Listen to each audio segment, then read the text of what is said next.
পয়সা তো সবাই কামাইতে পারে না। সৌদি আরব এমনও লোক আছে 1 বছরে 2000 টাকা জোগাড় করতে পারে না। আমি নিজে দেখছি, এ আমার হাদিয়া দিতে চায়, আমি কার ভাই তোরে আয় দেওয়ার দরকার। কি কষ্টে যে আছে প্রবাসীরা, তাদের আব্বা আম্মা যদি দেখতো হয়তো হুদ কিডনি বেশি খাওয়াই মিডের নাম নি বিদেশ চলিয়ে। বাংলাদেশের সচিবালয়ে চাকরি করলে এত লাখ টাকা বেতন পায়, কেউ কয় না আল্লাহ একটা মোবাইল দিও, এটা দিও, এটা দিও। প্রবাসীর কাছে মোবাইল চা, শালিরা মোবাইল চা, শালা মোবাইল চা, মা কম্বল চায়। মা বাপে যদি দেখতো প্রবাসীরা কেমনে থাকে, নিজের গায়ের চামড়া দিয়ে কম্বল বানায় দেয়, আব্বা তুই থাকছেন দরকার ভিক্ষা করি ভাত খাইব।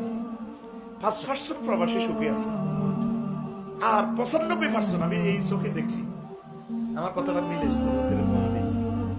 এই 12-13 রাষ্ট্র যতটুকু করছি আমি মেজারমেন্ট করছি, 95% বিদেশির কষ্ট আল্লাহ ছাড়া কেউ বোঝে না।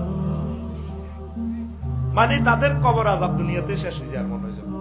এত সুন্দর বোর্ডে রাখি তুই আর এরপরে আয়তো লাগে কোন বিল্ডিং করছি তো মাইয়া টেনে হরে মাইয়াকার বিয়ে দিই।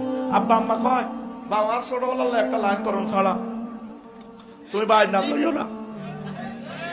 আব্বা আম্মা তো মনে করতেছে টেয়ার মেশিন হাতে, এত বড় মাস শেষে সাফাই 30,000 35,000 দেয়।